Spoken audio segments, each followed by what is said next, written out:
Ward. Regardless of the reasons of you guys maybe feel like why he was pressured so many times, he's still the only NFL player to be featured. Nike went all out. They featured Lisa, Ronaldo, LeBron James, Travis Scott. You have Drake. Many people wondering why Kim Kardashian is actually in there. Cristiano Ronaldo is in it. LeBron James is in it. Drake, Travis Scott, Kim Kardashian, all in it. And out of every single player in the entire National Football League, Nike picked exactly one man to stand next to them. Not a Super Bowl MVP, not a #1 overall pick. A rookie who got benched to start the season and only got his job because somebody else got hurt. Shedeur Sanders is now the lone NFL name in Nike's 2026 FIFA World Cup campaign. And once you hear how that lines up with what's actually happening in Cleveland right now, this whole thing starts to look a lot bigger than one commercial. Let's start with the part nobody wants to talk about when they bring up Shedeur Sanders. His rookie tape wasn't clean. It wasn't supposed to be. According to a stat pulled by the Dogs podcast, Shedeur Sanders was pressured on over half of his dropbacks last season, right around 50%, which put him at the third highest pressure rate of any quarterback in the league during his run as the Browns starter. Third highest, not top 10, third in the entire NFL. Think about what that actually means. That's not a stat about a quarterback who is protected. That's not a stat about a coaching staff that eased him in.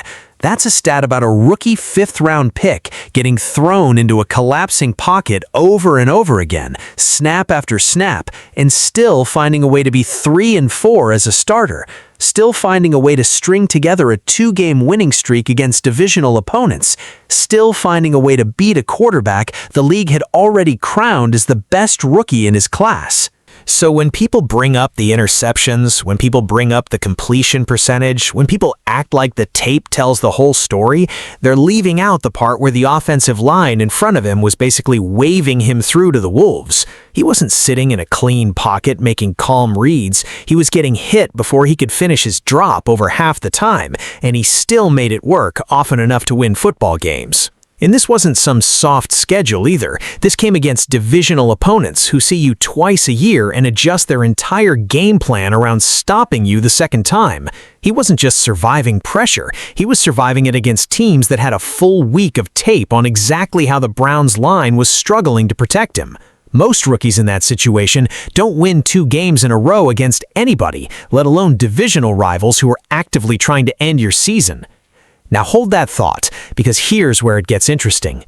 While that pressure stat was circulating, while analysts were still debating whether Shedeur Sanders even deserves to be QB1 in Cleveland this year, Nike was somewhere else entirely, building a global campaign for the biggest sporting event on the planet, and out of every quarterback, every skill player, every big name across all 32 NFL rosters, they landed on him. Not a guy with a Super Bowl ring, not a guy who's led the league in anything, a guy who spent last season getting hit more than almost anyone else at his position and still refused to fold. That's the contradiction, sitting right in the middle of this story. On one hand, the football world is still arguing about whether he's good enough to start. On the other hand, one of the biggest brands on earth just told the entire globe he's the face they want representing American football at the World Cup. Both of those things are true at the same time, and we're about to break down exactly why. Was one of the most pressured quarterbacks as a rookie, by the way, last season. Shout out to the Dogs podcast on Twitter. So as you guys can see, it says here's a stat to keep in mind when you're thinking about Shedeur Sanders last season. Sanders was pressured on a 50.4% of his dropbacks, which was the third highest rate in the NFL during his 7-game stretch as the Browns starter. Mind you guys, Shedeur Sanders still was 3-4, 2-game winning streak against divisional opponents, beat the NFL's #1 ranked supposedly quarterback in Cam Ward. Regardless of the reasons of you guys maybe feel like why he was pressured so many times. Stop for a second. Read that stat again. Third most pressured quarterback in the league, and still the only one Nike wanted. So who else is actually in this campaign with him? This is where it gets wild. Nike didn't just throw together some regional ad with a couple of role players. They went and got Cristiano Ronaldo, arguably the most famous athlete alive. They got LeBron James, the biggest name in American sports history. They got Travis Scott. They got Drake. And yes, they got Kim Kardashian, which had people online scratching their heads because she's never played a competitive sport in her life. Some people online joked it's about the clicks, and honestly, that's probably part of it. Nike knows exactly what drives engagement. But that's exactly why Shedeur being the one NFL name in that lineup means something. This isn't a campaign built around football. This is Nike's biggest global stage, built around soccer, built around global icons, built around people whose reach goes way past their sport. And when it came time to pick the one football player who fits into that world, the guy who represents the NFL on a stage shared with Ronaldo and LeBron, they didn't go with an MVP. They didn't go with a Pro Bowler. They went with a rookie who was still fighting for his starting job as of a few months ago. That's not a coincidence, and it's not charity from Nike either. Companies like this do not hand out global campaign slots because they feel bad for somebody. They do it because the numbers back it up. And the numbers around Shedeur Sanders are not small numbers. He already holds the all-time NFLPA group licensing record as a rookie, a number that beat what Tom Brady did and more than doubled what Patrick Mahomes brought in. He was a top-selling jersey in the entire league as a rookie. He broke merchandise records. Before he ever set foot in an NFL building, he was already Nike's first ever college football NIL athlete. And now here he is again, on the biggest global stage the brand has, standing next to Ronaldo and LeBron, while half the football world is still arguing about whether he should even be starting. So next time somebody tells you the hype around Shedeur is just noise, just a name, just a last name doing the heavy lifting, ask them why Nike, a company that lives and dies by data and by who actually moves product and moves culture, decided he was the one NFL player worth putting next to the biggest names on the planet. That's not a media narrative. That's a business decision. And businesses don't bet wrong very often when this much money is on the table. Nike went all out. They featured Lisa, Ronaldo, LeBron James, Travis Scott. You have Drake. Many people wondering why Kim Kardashian is actually in there. And I find that hilarious as well because she has no connections with being an athlete. But, I mean, maybe it's all about the clicks. But as you guys can see, people definitely commenting their thoughts. Everybody is pretty much talking about Kim K when it comes to this. But moving forward, the Get Up podcast spoke about Shedeur Sanders and Deshaun Watson. Ronaldo doesn't need the exposure. LeBron doesn't need the exposure. So ask yourself why a company that only works with proven movers picked a rookie who hasn't even locked down his own starting job yet. And that starting job question is not settled, by the way. That's the part that makes this whole Nike moment even more interesting. Because right now, over on ESPN, the Get Up crew is sitting there breaking down exactly what's happening in Cleveland, and it is not simple. Todd Monken, the new head coach, is reportedly splitting up the offseason reps between Shedeur Sanders and Deshaun Watson. Yes, Deshaun Watson is still very much in the building. He's entering year 5 of that fully guaranteed contract, the one worth $230 million, the deal that came as part of the trade that brought him to Cleveland from Houston in the first place. Here's the reality check the analysts brought up. Watson has played a grand total of 19 games across 4 years. 19. He tore his Achilles tendon twice, which is about as catastrophic as an injury gets for a quarterback trying to stay on the field. One analyst put it plainly, saying if the people running the Browns had to feed their families based on the reasonable likelihood of good quarterback play, Watson simply is not the fact pattern you'd want to lean on. He led the league in passing yards 6 years ago and has barely played meaningful snaps since. So why is he still getting reps at all? Because of the money. The contract is restructured in a way where cutting him now would leave the Browns holding over $100 million in dead cap. They're stuck with him, whether they want to be or not. And that's the tension sitting underneath this entire quarterback competition. It's not really about who's better on the field.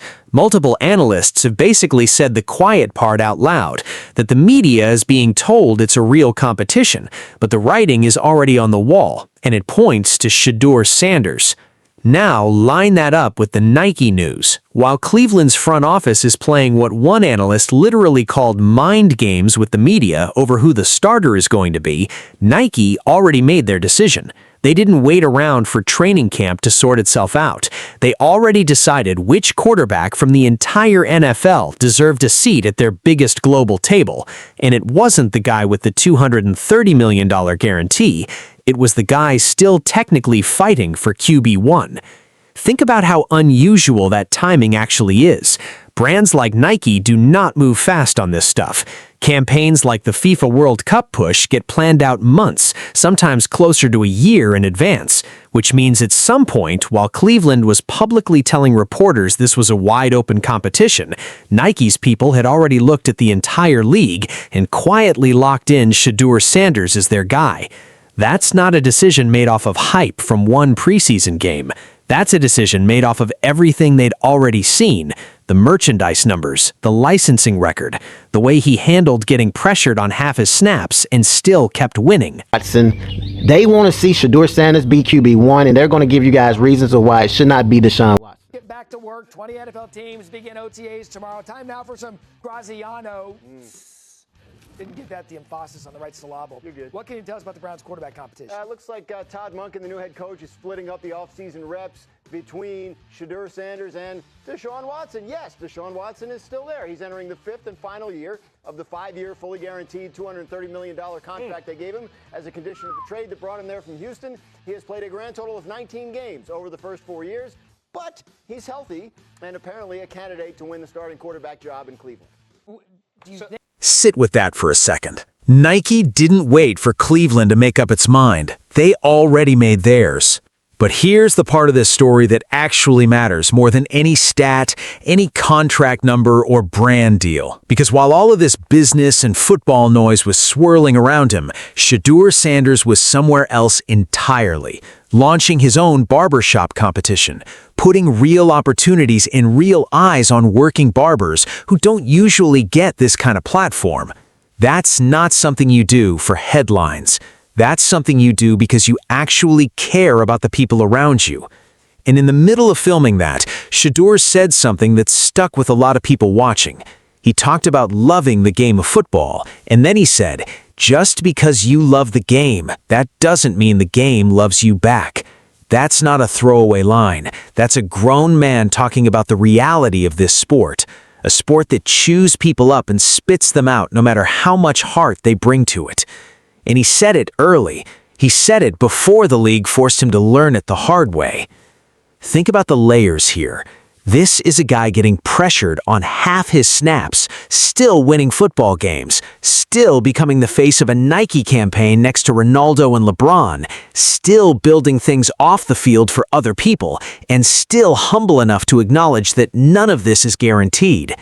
That combination is rare. A lot of guys with his level of hype either let it go to their head or they let the criticism break them down.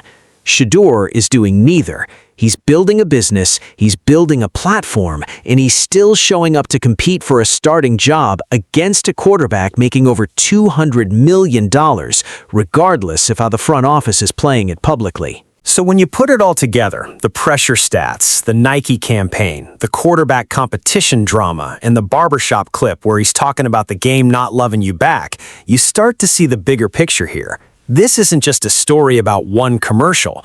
This is a story about a guy who is handling business on every single front at the same time, whether the league wants to hand it to him or not. And that's really the separator here. Plenty of talented players get pressured. Plenty of talented players deal with a messy quarterback room. And plenty of talented players land a big brand deal at some point in their career. It's rare to see all three of those things stacked on top of each other in the same offseason.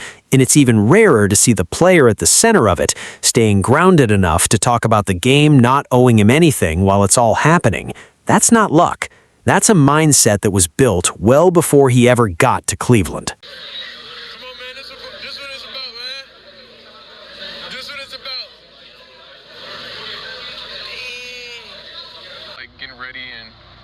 set days, like camp starts, like a whole different type of training. But it's like, fam, it takes a special kind of guy to see the light at the end of the tunnel. And I don't think there's any light in my tunnel, gang. It is, bro. I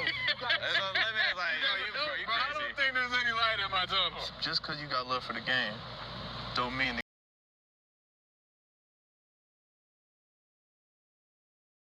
Let that sink in. He's saying that about a game he hasn't even locked down a permanent starting job in yet. So let's recap where we actually stand. Shedeur Sanders finished last season getting pressured more than almost every quarterback in football, and he still won games. Cleveland's quarterback competition is still technically open, with Deshaun Watson holding on to reps because of a contract nobody can afford to walk away from, not because of what he's shown on the field lately.